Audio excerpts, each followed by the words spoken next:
G'day everyone, this is my entry for the 2017 Flashing Light Prize. I had a couple of different ideas and I started with something that looks like this.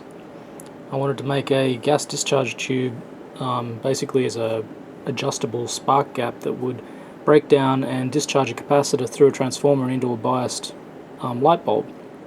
Now, I actually sat down and started building all the parts of this, and I built a gas discharge tube here, but unfortunately the gas discharge tube developed a leak and it lost pressure over a couple of days, or gained pressure I guess from the atmosphere over a couple of days, and no longer functioned. So I had to come up with something different.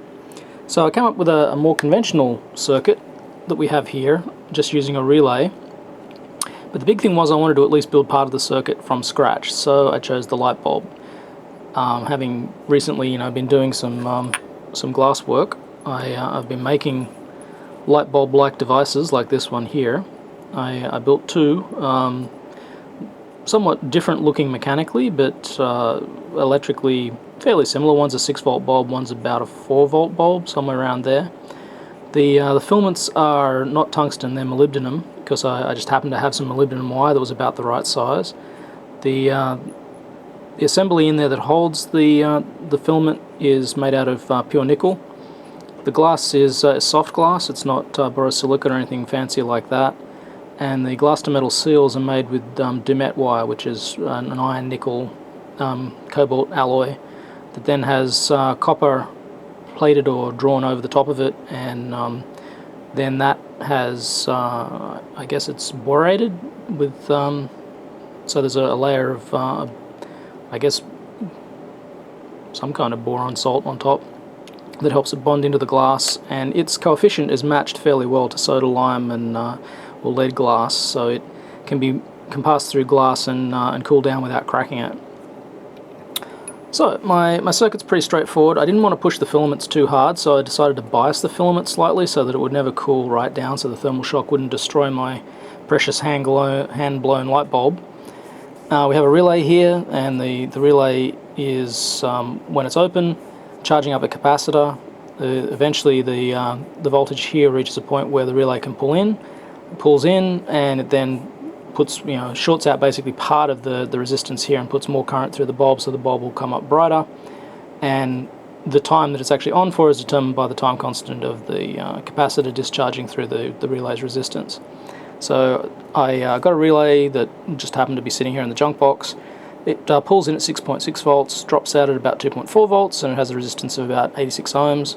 So do the math, and a reasonable value for this capacitor is 10 millifarad or 10,000 microfarad. It's a 16-volt cap, electrolytic, nothing particularly fancy there. Relay's super straightforward. It's an open frame relay that I found. It's it's not particularly good looking or anything, but it does the job. Alrighty, so let's have a look at the device here. The resistor I decided to implement like a rheostat. This is Canthenal wire. I just happen to have a bunch of it here, and it's about 10 ohms. The tap points so that I can use different for different bulbs are implemented here with just some alligator clips, and my light bulb is mounted in here. This is the slightly fancy looking light bulb that I blew into a more bulb-like shape. We've got some thumb attachment screw down thingies here to make it a little bit easier to wire up to. And in there is the relay and the resistor and the capacitor. Alrighty, let's fire it up.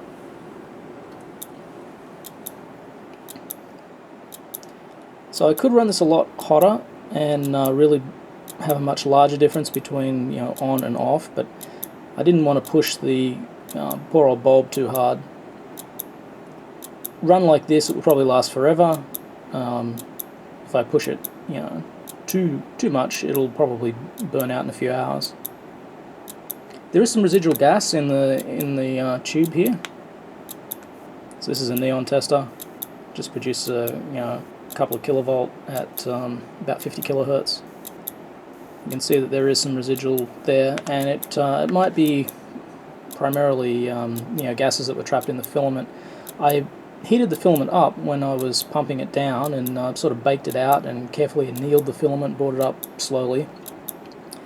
But I still didn't manage to get all of the gas out of there, and it looks like, there might be some millitors worth of gas in there. Hopefully it's not water, but as we can see with this guy here, is darkening, which suggests that maybe there's some water cycling going on, where there might be some hydrogen and oxygen trapped in there, and it's slowly eating the filament. But in any case, the device appears to function, as required for the contest. I think it's operating about 0.8 Hertz. I measured it before. It's running off 7.8 volts at the moment, and it's pulling about 6 watts peak. It's not particularly efficient at all. The filament's kind of thick, and so it runs about an ampere or so, maybe a little bit less than that. Well, right now about 800 milliamps. Okay, that's it. It was a lot of fun making my own light bulbs. I probably should have taken some video of the glass blowing process, but I didn't have a tripod or anything set up in that room the day when I made it. Maybe I'll do some more of that in the future. Alrighty, this is first video for quite a while, so maybe I'll start doing some more now that I've got more into this whole glass working thing. I think probably next I want to make a diode or a triode and sort of work my way up that way towards something with a bit of gain, where I can actually do some interesting electrical projects with it. Okay, bye.